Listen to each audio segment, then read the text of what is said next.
자, 위에 살펴볼 하나님의 말씀은 마태복음 26장입니다.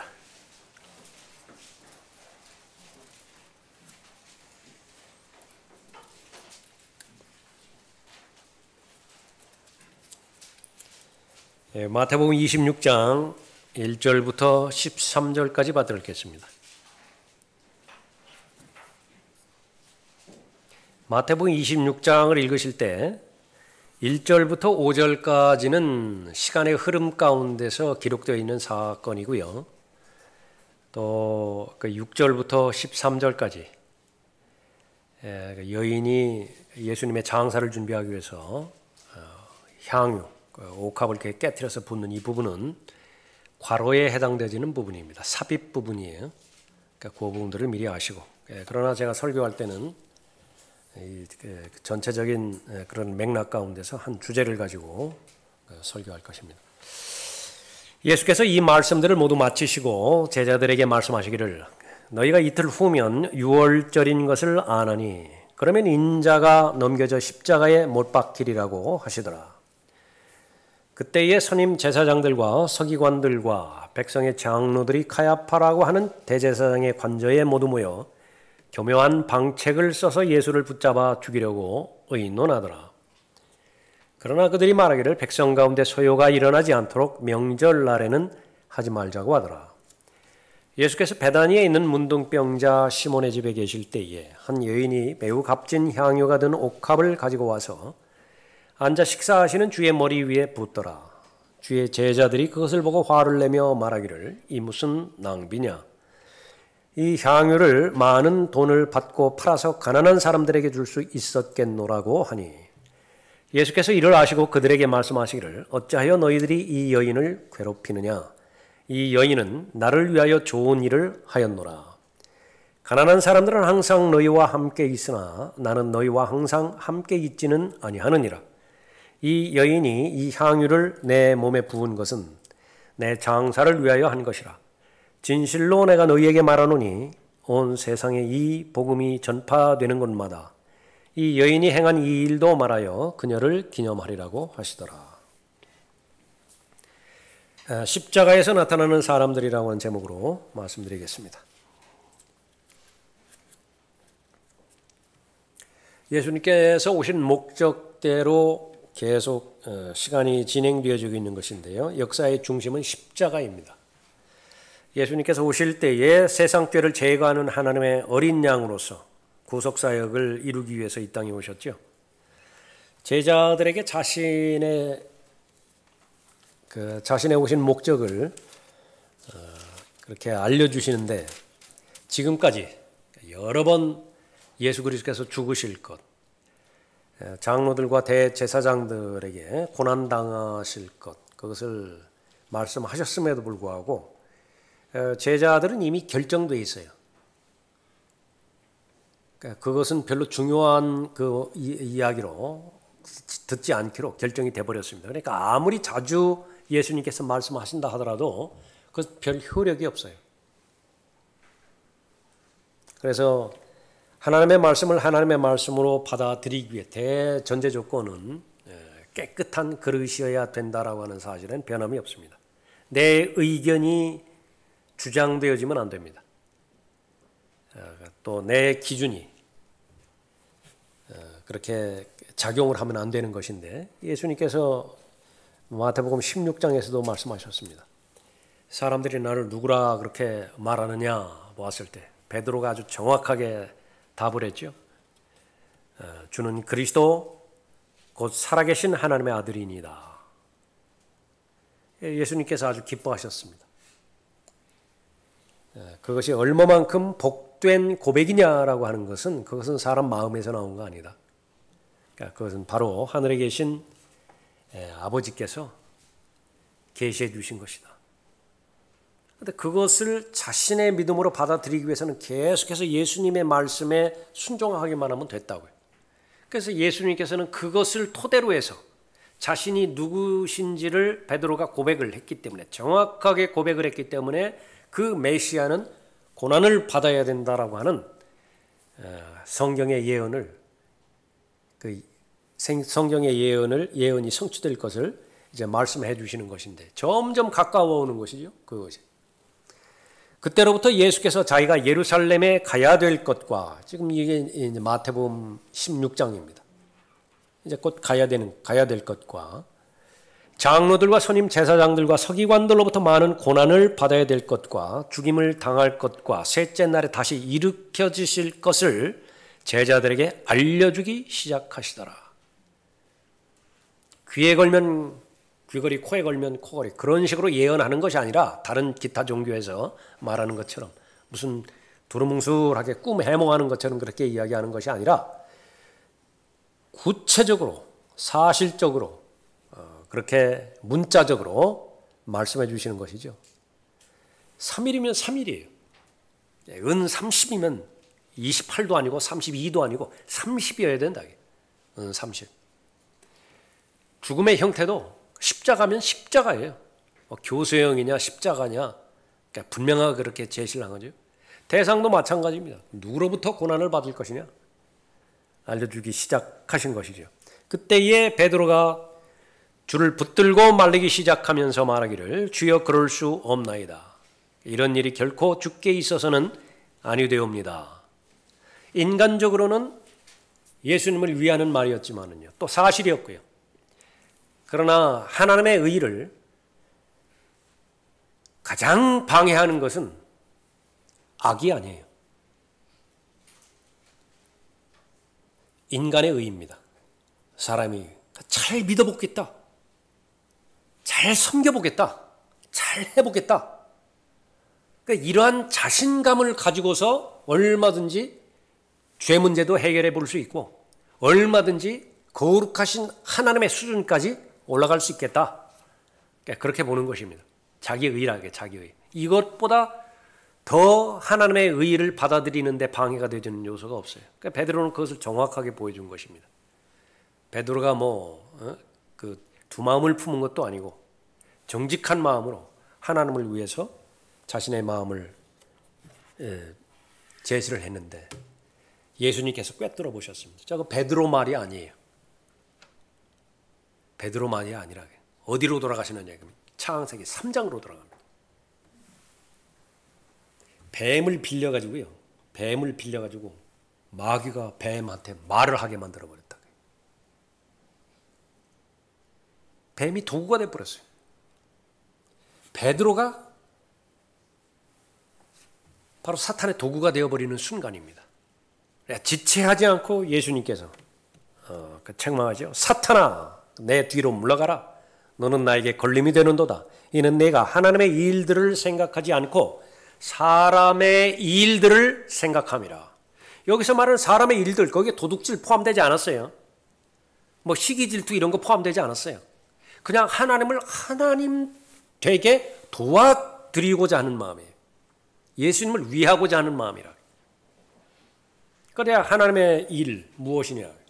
그 십자가의 고난을 통과하시는 일입니다. 십자가의 고난을 통해서 그 다음에 이제 영광을 받으실 일인데 이 마귀가 사람을 도구로 해서 그걸 바꿔놓는 거예요. 바꿔놓는 거예요. 십자가를 괄호로 묶고 그냥 직접 영광으로 도달하라고 해요. 십자가 건너뛸 수 있다. 그것이 마태복음 4장에서 예수님을 시험했던 마귀입니다. 십자가 생략하고 직접 영광을 받으라. 통치하지 말라는 이야기가 아니라 마귀가 제안하는 것을 받아들이면 온 세상 나라를 다 주겠다. 물론 거짓말입니다. 그 모든 부분에서도 마찬가지예요. 여기서 지금 이 시대에는 자기를 부인하는 시대입니다. 예수 그리스도에 남겨진 발자취가 있다고요. 그것은 십자가에 남겨진 고난이거든요. 그러니까 그것을 짊어지고 가는 그런 세대인데 이거 다 괄호로 묶어버렸다고요. 바로 그것이 번영신학이에요. 오중복음, 삼중축복. 그런데 그것이 그렇게 가볍게 넘길 일만은 아니라 그 사람들이 주장하는 오중복음, 삼중축복 이 부분이요. 거의 다 물들어 버린 거예요. 여기. 지금은 마땅히 십자가를 통과하고 그 다음에 영광을 받아야 되는 부분인데, 그래서 다시 말하면 지금 이 시대는 예수 그리스도를 섬기는 시기임에도 불구하고 그 섬기는 시기를 넘어가 버린 거죠. 나는 과연 역사의 중심이 십자가에 놓여져 있는 것인가 한번 확인해 보는 것입니다. 너는 내게 걸림이 되는도다. 이는 내가 하나님의 일들을 생각지 않고 사람의 일들을 생각함이라 말씀하고 있습니다. 26장 1절 본문이 그 말씀이죠. 예수께서 이 말씀들을 모두 마치시고, 이 모든 말씀들이 어떤 말씀이죠? 제일 어려운 말씀. 66권 책 가운데서 제일 어려운 책이 마태복음인데, 마태복음이 제일 어렵다고요. 그 어려운 마태복음 책 중에서 제일 어려운 것이 마태복음 24장, 25장이에요. 다 마치셨어요. 다 말씀하셨다고요.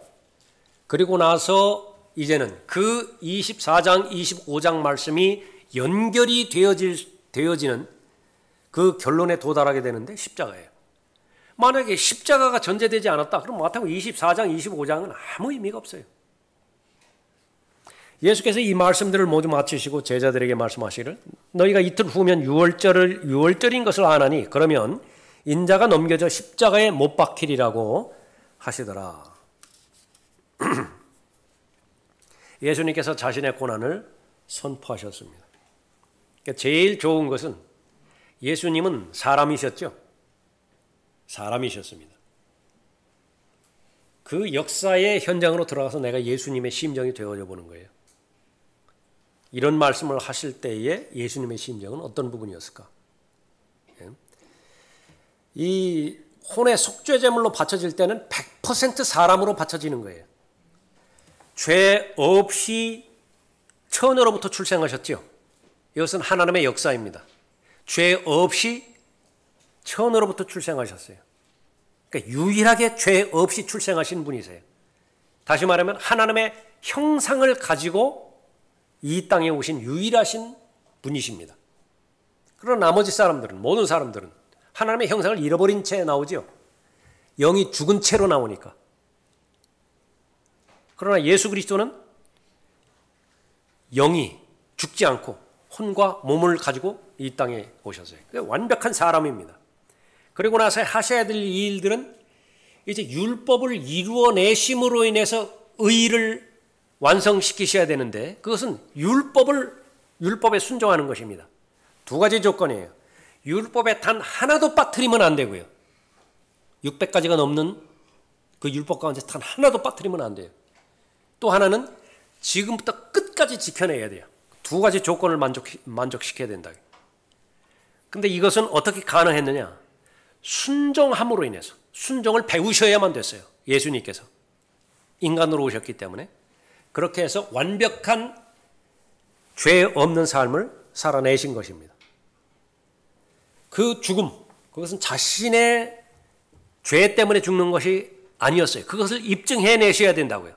자신의 죄 때문에 죽은 것이 아니다. 그것을 입증한 그 증거가 부활이에요. 그래서 처녀로부터 출생한 것과 처녀로부터 출생했다라고 하는 것을 입증한 것이 부활이라고요. 그러니까 출생과 부활, 이것은 같은 맥락이라요. 그런데 그 과정에서 얼마든지 죄를 지을 수도 있지만은 죄를 짓지 않으신 것이에요. 하나님을 사랑하고 하나님께 순종해 드림으로 인해서 그렇게 가능하신 것이죠. 그런데 그때의 사람으로서 볼 때 얼마나 슬퍼하셨고 배반당하셨고 고뇌를 당하셨는데, 예수님께서 이틀 후에 이제 인자가 십자가에 달릴 것이라고 그렇게 말씀하셨을 때 그 사람으로서 한번 생각해 보자고요. 그 쉽습니다. 안중근 의사의 마음을 한번 생각해 보면 돼요. 이준 열사의 마음을 한번 생각해 보면 돼요. 어쨌든 뜻을 세우고 그 길로 갈 거예요. 그런데 지금 내 심정이 어떠냐고 말이에요. 예수님께서 겟세마네 동산에서 고뇌의 시간을 하나님 앞에 드릴 때 죽음 그 자체는 무서워하신 것이 아니에요. 두려워하신 것이 아니라 죽기 위해서 오신 것을 아셨기 때문에. 그러나 문제는 하나님의 진노의 잔을 내가 마셔야 돼요. 마지막 한 방울까지 내가 다 마셔야 된다.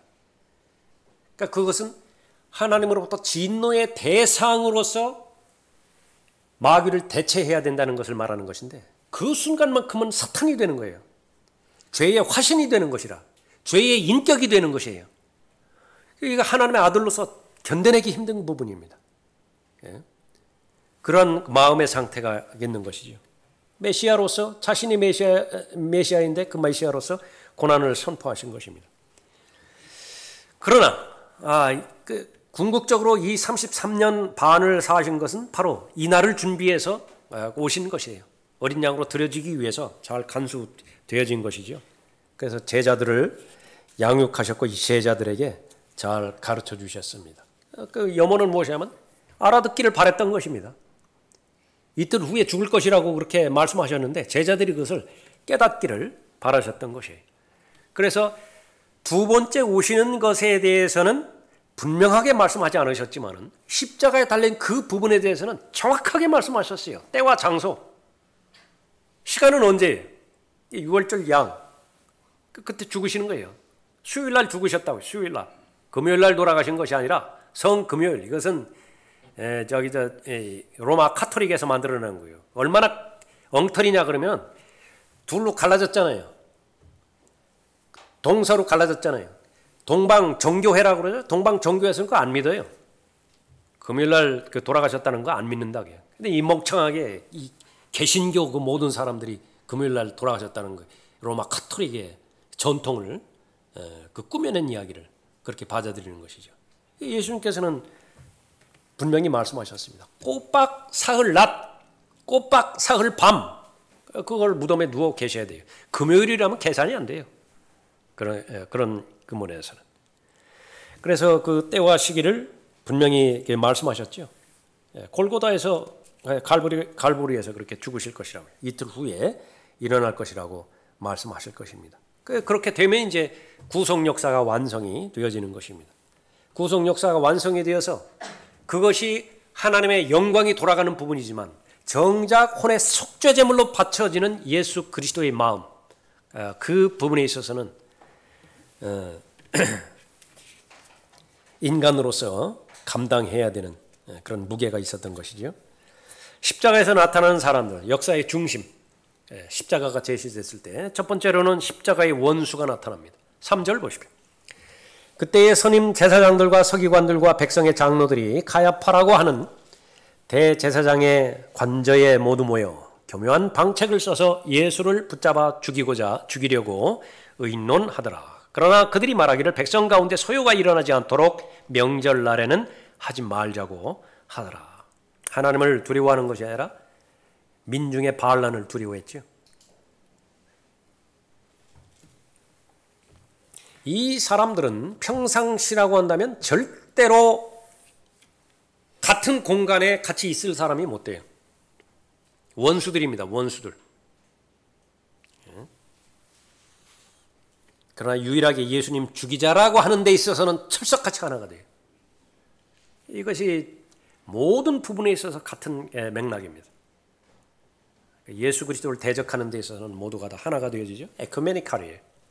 WCC, NCC라고 해요. 종교 통합운동이라고 해요. 종교 타워나 그런 모든 부분들은 예수 그리스도의 참된 그 진리를 배격하자는 데 있어서 모두가 다 동의하는 것입니다. 그러나 그들이 말하기를 백성 가운데 소요가 일어나지 않도록 명절날에는 하지 말자고 하더라.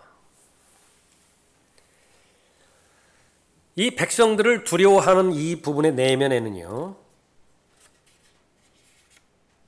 24장, 25장에서 말씀하셨던 이 재림을 무서워하고 있어요. 두려워하고 있는 것입니다. 그래서 모든 이 잃어버린 세상에서는 금기 사항이 있는데 예수 그리스도의 재림에 대해서 말하면 안 돼요. 그거는 말하면 안 돼요. 종교를 말한다 하더라도 그냥 딱 단순하게 사랑과 평화만 이야기해야 돼요. 그 사랑과 평화만 이야기하면 뭐 감리교인도 괜찮아요. 장로교인의 입장에서 뭐 성결교인도 품을 수 있어요. 뭐 은사주의자 상관없어요. 사랑과 평화라고 한다면 그 부분에 있어서 동의한다고 하면 돼. 그런데 재림에 대해서 말하면 안 돼요. 두려워하기 때문에 그렇습니다. 이 세상에 신이 두려워하기 때문에 그런 것입니다. 이 세상은 어떻게 하든지 예수 그리스도의 재림을 멈추게 하거나 예수 그리스도의 재림을 연장시키려고 해요. 예수님께서 들려주신 비유들이 다 그런 부분입니다. 귀인이 떠나죠. 맡겨놓고 떠난다고요. 이 남아있는 사람들은 늦어지리라고 생각하고요. 아니면 아예 오지 않을 것이라고 그렇게 생각합니다. 그것도 안 된다. 그러면 죽여버리자고 결정을 해버려요. 아들인데 알았다고요. 아들을 보내겠다고 했을 때 그 아들이 상속자임을 알고 아들을 죽이고자 하는 것입니다. 그러면 그 상속이 자기들에게 돌아올 것으로 그렇게 안다. 이게 종교입니다. 예수님 당시에 살았던 이 대상들도 마찬가지입니다. 성경은 계속해서 이 마지막 날들을 향해서 계속합니다. 십자가가 역사의 중심이라고 한다면 역사의 마지막은 어떻게 되는 거냐? 인류의 역사의 마지막은 그러면 재림이에요. 그러면 새로운 세대가 오게 됩니다. 다가오는 세대가 바뀌어지게 그렇게 되는 거죠. 그래서 이 부분에 대해서 사람들은 말하려고 하지도 않고요. 생각하려고 하지도 않고 준비도 하지 않는 것입니다. 모두가 다 십자가의 원수들이에요. 그렇다고 해서 이 사람들의 뜻대로 세상 뜻대로 이렇게 될 것이냐? 그런 것은 아니에요. 이건 믿든지 믿지 않든지 상관이 없습니다. 시간이 흘러감에 따라서 마태복음 24장 25장에서 말씀하셨던 그것들은 한치의 오류도 없이 오차도 없이 계속해서 진정돼 나가는 것입니다. 분별력이 있다고 한다면 여러분들이 계속해서 성경을 알고 예언의 말씀에 주의해서 체계적으로 공부한다고 한다면 일어나는 사건들과 현상은요 어김없이 그날을 향해서 역사가 진행된다라고 하는 사실을 누구보다도 잘 아는 것이죠. 그것이 전천년주의 성경적 지식 체계를 가진 특권이에요. 알아볼 수 있다고요. 판단해낼 수 있다고요. 오판하지 않습니다. 그것이 이제 그 십자가의 원수들이 있고요. 역사의 중심 십자가에 있을 때에 예수님의 장사를 준비하는 사람이 있다는 사실을 또 발견하게 되어지죠. 우리는 이런 사람이 되어야 됩니다. 6절을 보십시오. 예수께서 베다니에 있는 문둥병자 시몬의 집에 계실 때에 한 여인이 매우 값진 향유가 든 옥합을 가지고 와서 앉아 식사하시는 주의 머리 위에 붓더라 그랬습니다.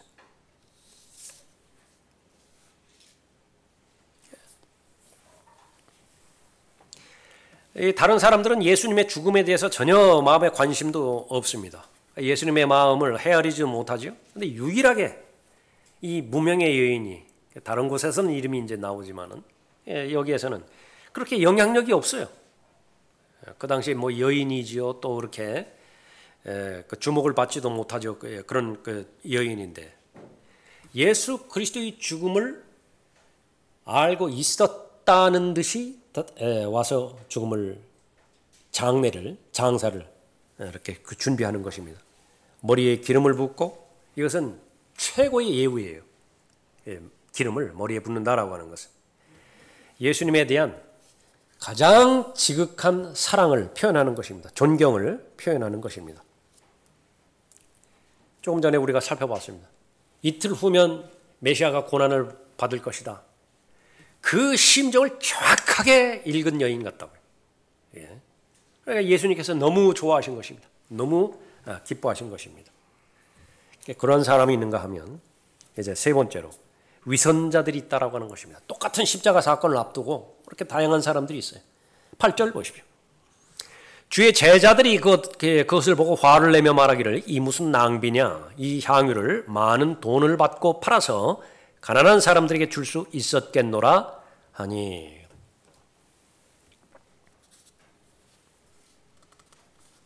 요한복음 12장 4절에 보면 유다 이스카리옷이 이 말을 합니다. 그런데 얼마나 그럴듯해? 가난한 사람들, 그 돈이면 얼마만큼 가난한 사람들에게 그렇게 나눠줄 수 있을 텐데. 여기에서는 이제 이 가치가 어느 정도 되느냐 그러면 300데나리온이거든요.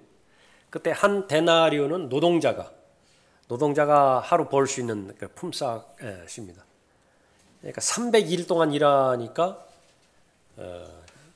1년치가 넘죠. 1년치가 넘습니다. 그러니까 연봉이라고요. 연봉. 우리 시대로 그 환원을 한다면 그 향유 한 옥합 값어치가 연봉이라고 해요. 연봉 뭐 4천만 원 버는 사람도 있겠죠. 1억 2천 버는 사람도 있겠죠. 그냥 그 형편에 따라서 그렇게 생각하면 됩니다. 그런데 그걸 가져와서 한 번에 그렇게 그 액체를 쏟아 부은 것에 대해서 말하는 것인데, 처음에는 유다 이스카리옷이 그렇게 이야기했는데 여기 보면은 제자들이 다 말해요. 제일 오염이 쉽게 되는 것이 불신입니다. 한번 의심을 했다 그러면 그건 아주 급속도로 퍼져요. 그런데 믿음은 더뎌요. 다른 사람에게 영향력 주는 데 있어서 아주 더딥니다. 그러나 불신이라든지 이런 불평, 이것은 전염되기가 아주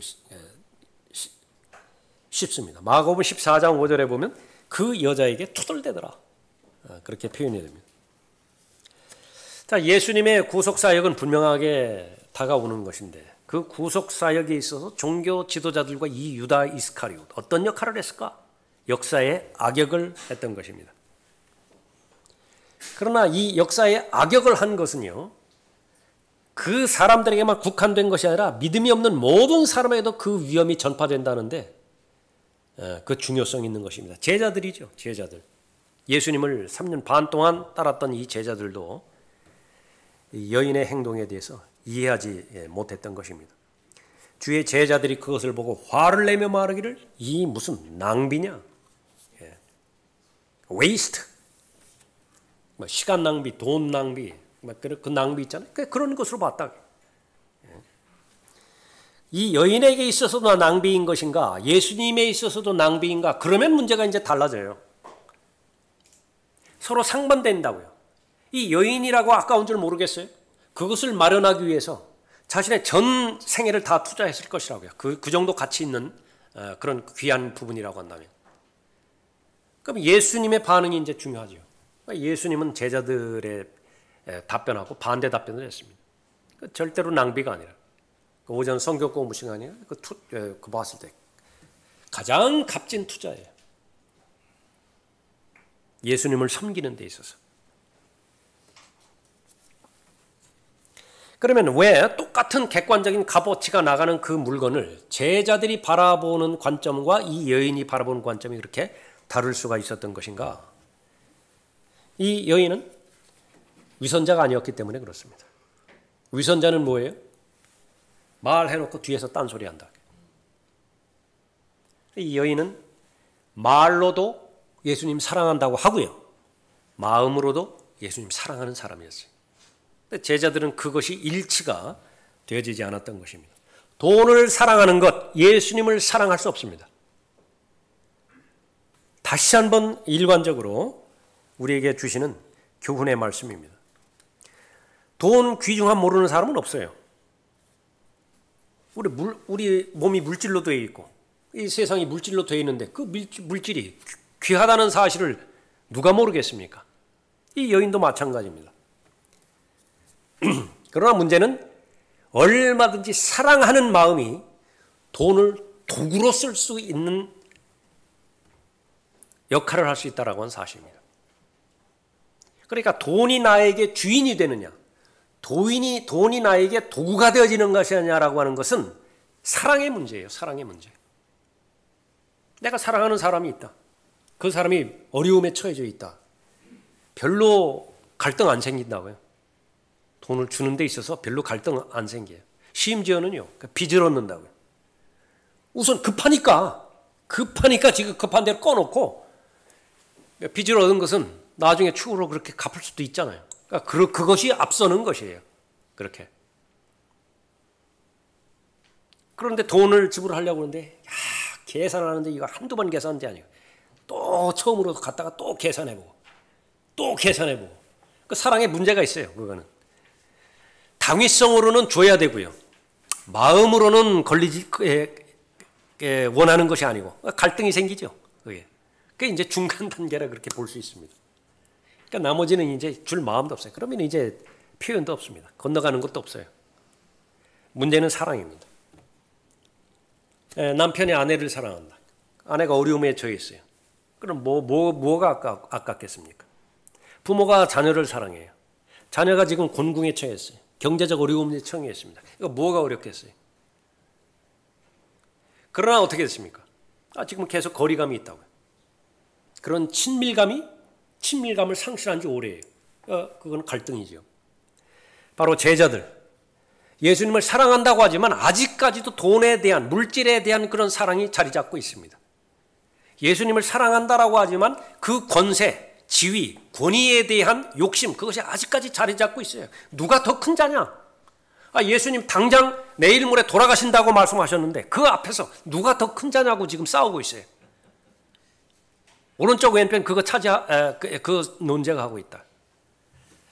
위선자들이 있다라고 하는 사실을 우리가 아는 것입니다. 예수님의 반응은 무엇입니까? 10절 보십시오.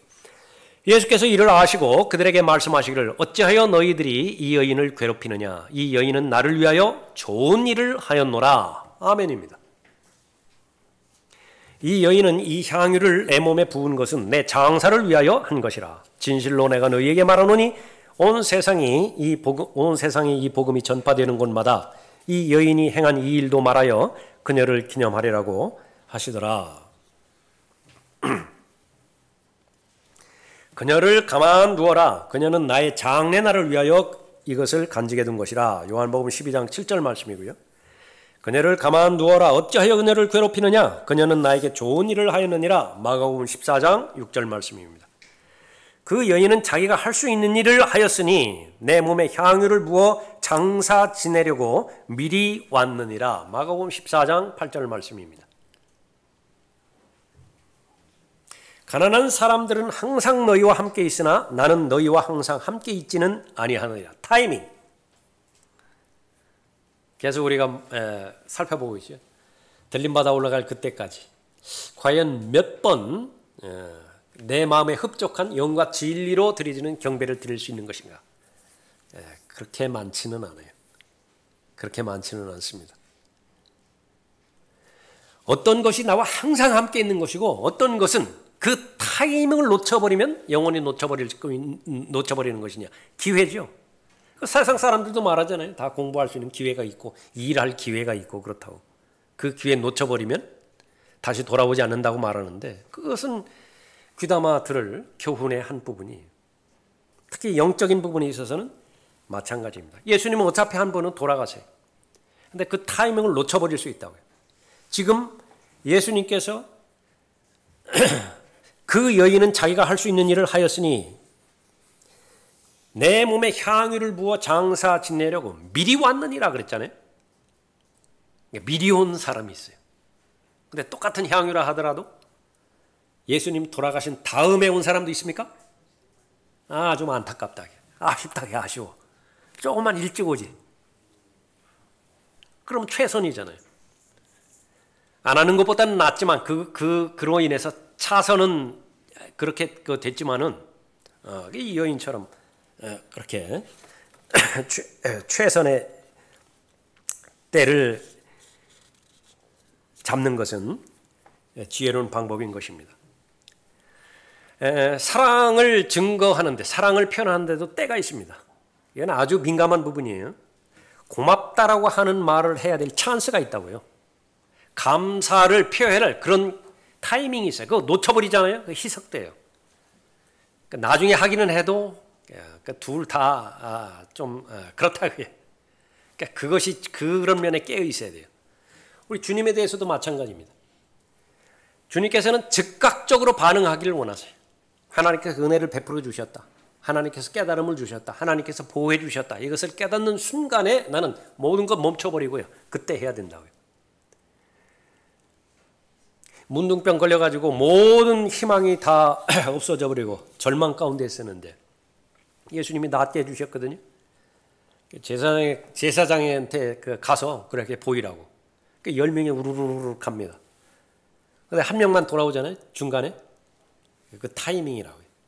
근데 9명 중에서 제사장이 보고서 그 다음에 돌아와서 감사를 표현할 수도 있겠어요. 아니면 또 살다 보니까 3개월 있다가 내가 이런 복된 삶을 사는 것은 예수님께서 날 치유시켜 주셨기 때문에 그렇겠다고 3개월 뒤에 감사를 표명할 수도 있을 것 같아요. 안 하는 것보다는 훨씬 나아요. 수많은 사람들이 삼켜버리고 끝이니까. 그러나 우리에게 가르쳐 주시는 교훈은 무엇이냐? 장사된 다음에 그렇게 향유를 가져갈 바에는 미리 예수 그리스도의 죽음을 대비하고 준비하는 이 여인이 훨씬 우리가 본받을 대상이라. 다 치유받고 다 돌아가는 9명의 문둥병자보다, 치유받은 문둥병보다 제사장에 가서 확인하고 그래야 사회생활이 다 복권이 되니까, 복귀가 되는 것이니까 그것도 중요한 것이지만 훨씬 더 중요한 것은 바로 고쳐주신 분에게 감사를 드리는 것. 그것이 훨씬 중요하다고 그 타이밍을 잡는 그런 부분이죠. 몇 가지 교훈을 우리가 살펴봅니다. 예수님께서도 말씀하시고 하나님께서도 말씀하신 것이고 사랑을 강조하셨어요. 그러나 그 순서가 생명입니다. 제일 첫 번째는 하나님 사랑이에요. 두 번째가 이웃 사랑입니다. 그런데 이 제자들은요, 바꿔버렸죠. 예수님의 장례를 준비하는 것, 그거는 별 관심이 없어요. 그 대신에 가난한 사람을 덜 먹였는데, 두 번째가 첫 번째로 왔을 때는요, 진실로 가난한 자를 걱정하고 진실로 가난한 자를 우려해서 그렇게 되는 거 아니에요. 다 위선입니다. 돈 사랑이에요, 돈 사랑. 성경에서는 분명히 유다 이스카리오트에 대해서 언급하죠. 가난한 사람을 위해서 그렇게 말한 것이 아니라 그가 돈 주머니 맡았기 때문이라. 제자들도 마찬가지입니다. 그 돈이면 얼마나 많은 일들을 할 수 있는 것인데. 예수님께서 자신에게 드리는 경배, 그것은 어떤 형태로든지 받으시는 것이기 때문에 우리의 우선순위 첫 번째가 되는 거예요. 예수님께서는 자신에게 경배를 드리는 데 있어서 거부하신 적이 없습니다. 그건 가장 잘하는 거예요. 가장 소중한 것입니다. 그러니까 여러분의 생명을 경배에 드려야 돼요. 경배에 목숨을 걸어야 됩니다. 좀 단순 무식하게 말하면. 그럼 다 잘 돼요. 다 잘 된다고요.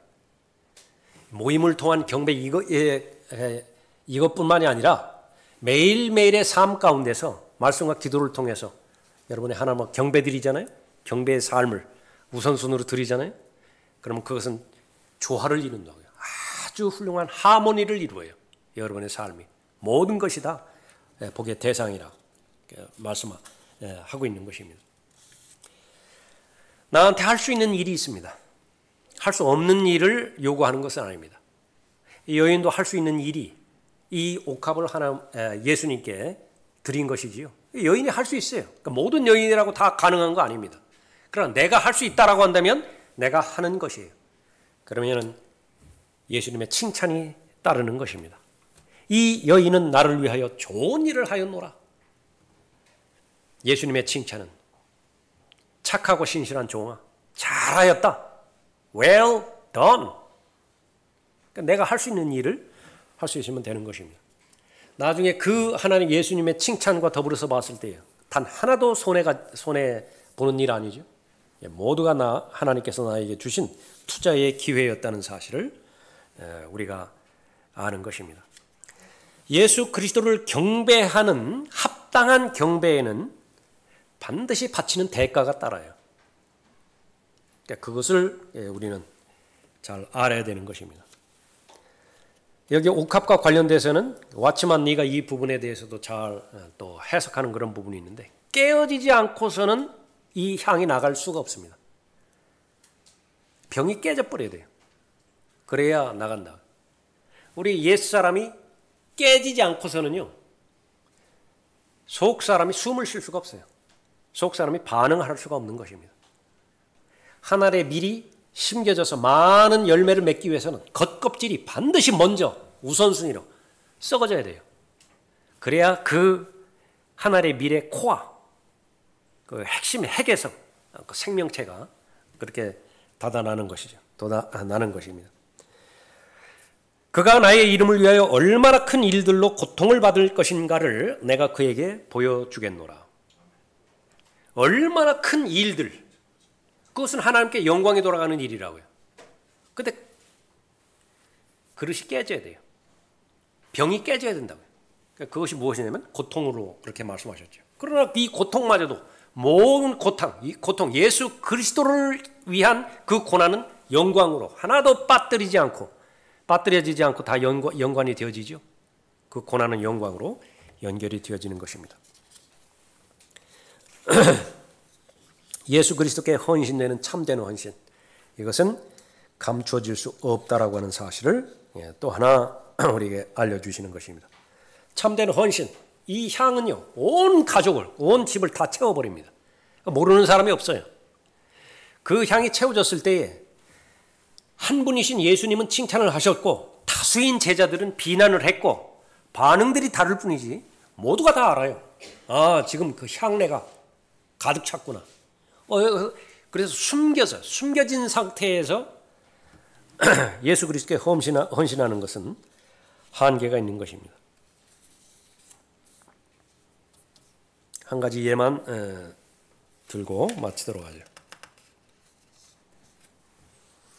흥남 철수작전 영웅 많이 들어보셨을 거예요. 로버트 런이라고 하는 미 해군 제독인데요.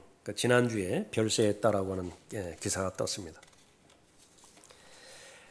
흥남 철수 당시 14,000명에 해당되는 피난민 구출에 크게 기여한 로버트 런이 미 해군 제독이 22년 3월 10일 사망했다. 그래서 보훈처가 훈장을 주었습니다. 조전을 보냈어요. 한국의 자유와 평화에 헌신한 흥남 철수 작전의 영웅을 영원히 잊지 않겠다. 6.25 그 전쟁이 이제 발발하자 이 사람은 1등 항해에서였습니다. 그러니까 상선을 타고서 일하던 사람이었는데 이제 이 장교로 거기 이제 1등 항해사이면서 장교로 그렇게 참전을 하게 되었던 것이죠. 그래서 이 사람들을 싣기 위해서 모든 무기들을 다 버린 거잖아요. 그게 불가능하죠. 그렇기 때문에 한국이 잊지 못하는 것입니다. 정원의 7배가 넘는 14,000명의 피난민을 이렇게 태웠습니다. 그래서 어려운 항해 끝에서 거제도에 도착하게 되었습니다.